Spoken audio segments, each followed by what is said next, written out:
how the neural network is, the model is defined and run based on the data that it is constantly kind of aggregating and learning from. And so to go in and say, hey, it learned a little more from this website and a little less from that website I'm not saying is a practical impossibility. I'm saying when you look at transformer architecture today, every LLM that you write on the same corpus of underlying data for training will get to the same answer. So my point is today, if you're a company, the most important thing that you can do, especially if you have a $1 trillion plus market cap that could get competed away, is to figure out how to defend it. And so all I'm saying is from the perspective of a shareholder of Google, and also from the perspective of either the board of director or a senior executive or the CEO, this should be the number one thing that I'm thinking about. And my framing of how to answer that question is build a competitive moat around two things. One is at the end, which is how much money and what kind of relationship do I have with my customers, including the publishers, and can I give them more so that number two is I can affect who they decide to contribute their content to. So you're right. Let's assume that there are 5 of these infinite libraries in the world. You mean non-public content? How important, and also public, how important is it if Quora says, you know what, guys, I've done a deal where my billions of page views and all of that really rich content, Quora has incredible content, Google's paying me $2 billion a year, and so I've decided to only let Google's AI agents crawl it. And so maybe when there are questions that Quora is already doing a phenomenal job of answering, I think it does make a difference that Google now has access to Quora's content and others don't. Right. For a hot minute, they did have access to the Twitter firehose, and that was the premise, was we could get this corpus of data that we can have in a very limited, restricted way. They paid Twitter a lot of money. I don't think that those deals exist anymore at Twitter. I mean, you guys might know better than I do, but I don't think they exist anymore. Here's where, Chamath, I think you're right. And maybe, Dave, I think you're being too forgiving. These models know where they got the data. And they can easily cite the sources. And they can easily pay for it. And if you want to see an example of this, go ahead. You're absolutely right. The video in the Wall Street Journal where Satya was interviewed showed a demo. And you're exactly right. They actually showed, Jason, in the search results, yes, the 5 or 6 sources. But it made no sense because it's like, how do you know that those are the 5 most cited places that resulted in this? By PageRank technology or the authority of the website or the author. But let's pause for a second here. There is a company called Neeva.com. I'm not an investor. None of us are. It's a former Googler. They have 78 employees, I think, according to LinkedIn.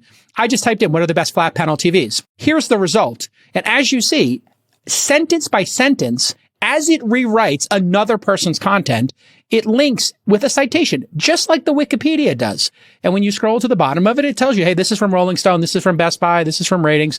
And if that answer is good for you and you trust those sources, those people should get a commission. Every time there's 1,000 searches and you come up, you should get $1 every time your data was used. And if not, these sites should sue the daylights out of Google. And for Google to say they can't do it is hogwash. They can attribute it. Why isn't it fair use? It's not fair use because in fair use, you have the ability to create derivative works on future platforms, and you are taking this person, the original content owner's ability to exploit that, and you are co-opting it, and you're doing it at scale, and that is against fair use. You're not allowed to interfere with my ability to make future products, David. You know this as an attorney. The problem with that idea... I'm not an IP lawyer, sorry. All right, well, I play one on TV and this podcast. The problem with that idea, just from a product perspective for a second, is that if you limit how they can tokenize to just being all entire sentences, the product will not be that good. Like the whole idea of these LLMs is that you're running, so many iterations to literally figure out what is the next most best word that comes after this other word. And if you're all of a sudden stuck with blocks of sentences as inputs that can't be violated because of copyright, the product will not be as good. I don't think it'll be as useful. Correct. These are also not deterministic models, and they're not deterministic outputs, meaning that it's not a discrete and specific answer that's going to be repeated every time the model is run. These are statistical models. So they infer what the right answer could or should be based on a corpus of data and a synthesis of that data to generate a response to a query. That inference is going to be, assigned some probability score. And so the model will resolve to something that it thinks is high probability, but it could also kind of say, hey, there's a chance that this is the better answer, this is the better answer, and so on. And so when you have, like you have in the internet, competing data, competing points of view, competing opinions, the model is synthesizing all these different opinions and doing what Google search engine historically has done well, which is trying to rank them and figure out which ones are better than others. And that's a very dynamic process. And so if as part of that ingest process, one is using some openly readable data set, that doesn't necessarily mean that that data set is improving the quality of the output or is necessarily the answer from the output. Correct. Let me just give everybody a quick 4-factor education on fair use. And here it is from Google's actual website, because they deal with this all the time. And when you look at the nature and purpose and character of the work, including whether such use is not profit or educational purposes. So that first test of fair use is, hey, if you're using it educationally and you want to make a video that is criticism of Star Wars prequels or how to shoot a shot like this Quentin Tarantino, if it's educational, it's fine. And courts typically focus, I'm reading here from Google, on whether the use is transformative. That is, whether it adds new expression or meaning to the original or whether it merely copies the original. It's very obvious that this is not transformative. They're just rewriting it. The nature of the copyright seems pretty transformative to me. I don't think so. What are you talking about? They're coming out with entirely new content. They're just rewriting it. They're not actually adding anything to it. Transformative if a human would did it, it'd be fine. If a human does it, it's not.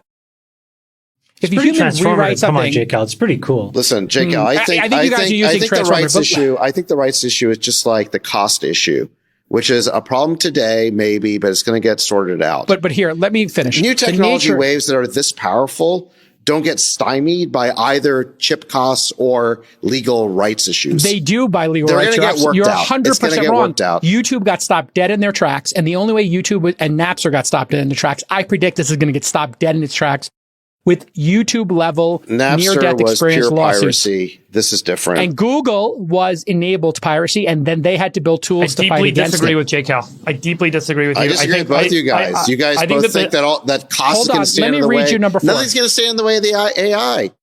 No, it's going to stay standing in the way. The AI wants to happen. Big companies using AI the AI is already happening. AI is happening. Let's move the conversation forward. I want to tell you my AI experience. I would like to make my point. We don't need your amateur lawyer opinions. I am going to give my point. I don't give a shit if you want it or not. The effect of the use upon... Are you going to bill us $500 an hour for pretending to be a lawyer on He's TV? 50 an hour. The effect of the use. Let's look at this. I've heard this point of view before from you. Yeah. Here it is. Okay, take it easy, Mr. Sub. Better call Jake Al. This is the third time you've done this. The effect, listen to this, the effect of the use upon the potential market for or value of the copyright work. Uses that harm the copyright, listen to this, very important. When the AI takes over the world, like Skynet, Jake Al's going to be like,